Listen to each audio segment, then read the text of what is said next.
நிதிநிலையை விரைவில் சீர் செய்த பின் ரேஷன் கடைகளில் குடும்ப தலைவிகளுக்கு ரூபாய் 1000 வழங்கப்படும். தொழிலாளர் நலன் மற்றும் மேம்பாட்டுத்துறையின் சார்பில் பயனாளிகளுக்கு நலத்திட்ட உதவிகளை வழங்கி வருவாய்த்துறை அமைச்சர் கே.எஸ்.ஆர். ராமச்சந்திரன் பேசினார்.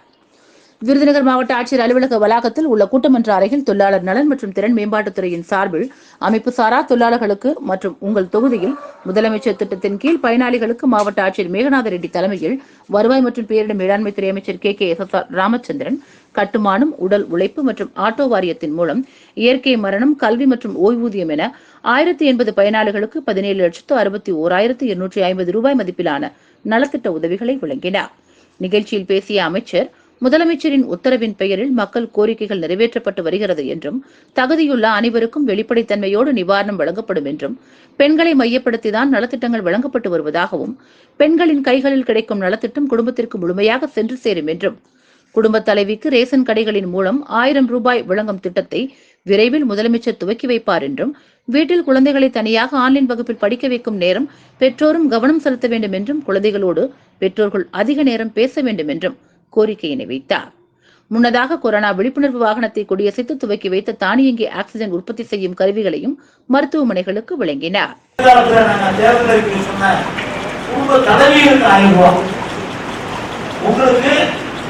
குடும்ப தலைவர் இல்ல, ரேஷன் கார்டு தலைவர் என் பேர் வரும்.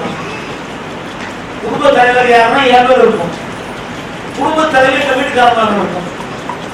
குடும்ப தலைவருக்கு மாசம் 1000 ரூபாய். அதையும் விரைவில் முதலமைச்சர் வந்து நிதிநிலை கேட்டா போல எனக்கு மோசமான நிதிநிலை, ஒரு 5 லட்சம் கோடி கடனை வச்சுட்டு எப்படி அதிகாரி சம்பளம் போடுறது கூட யோசிக்கக்கூடிய அளவுக்கு இந்த அரசாங்கத்தை நாங்கள் எடுத்துருக்கோம். இப்ப அதையெல்லாம் சரி பண்ணி கொண்டு கூடிய விரைவில் எதையெல்லாம் முதலமைச்சர் அவர்கள் உங்களுக்கு அறிவிப்பாக சொன்னார்களோ அதையெல்லாம் செய்வார்கள். தாய்மார்களுக்காக இந்த அரசாங்கம் இருக்கிறது.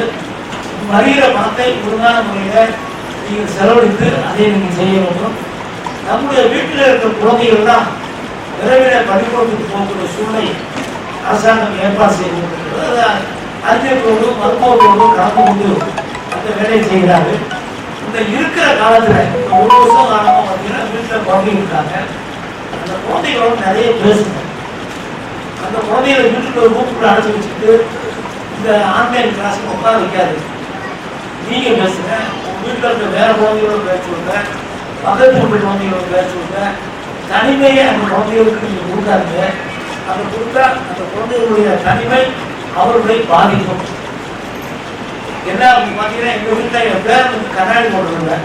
இந்த ஆன்லைன் கிளாஸ் வந்து கண்ணாடி கொடுப்பாங்க. நான் திடீர்னு பார்த்து கேட்டேன், என்னப்பா கண்ணாடி போடுறதுன்னு கேட்டேன். இந்த காலேஜ் போய்க்கிறான், இதில் வந்தால் கண்ணாடி போடுறது இருக்கு அப்படின்னு. குழந்தைகளுக்கு இந்த ஆன்லைன் கிளாஸில் கண்ணு கட்டும் போது குடும்பத்தில் தனியாக ஊருக்குள்ளே உட்கார்ந்து ஒரு தனிமையில் இருக்கிற மாதிரி இருக்கு. இதெல்லாம் நீங்கள் தாய்மார்கள் மனசில் வச்சுட்டா குழந்தைகளுக்கு தனிமை எப்பயுமே அது சரியானதாக இருக்காது. பக்கத்துக்கு இருக்காங்க பேசணும். நீங்கள் ஸ்கூலுக்கு போனால் ஸ்கூலில் எல்லா குழந்தைகளும் பேசுவாங்க. அவங்க ஃப்ரெண்ட்ஷிப் கிடைக்கும், நல்லது கெட்டது கிடைக்கும், விட்டு கொடுக்குற மனப்பான்மை வரும். இதெல்லாம் இல்லாத ஒரு வாழ்க்கை இந்த 1 வருஷம் இந்த கொரோனா காலத்தில் 1 வருஷம் 1.5 வருஷம் காலமாக நீங்கள் வீட்டில் குழந்தைங்க அடைஞ்சிருக்கீங்க.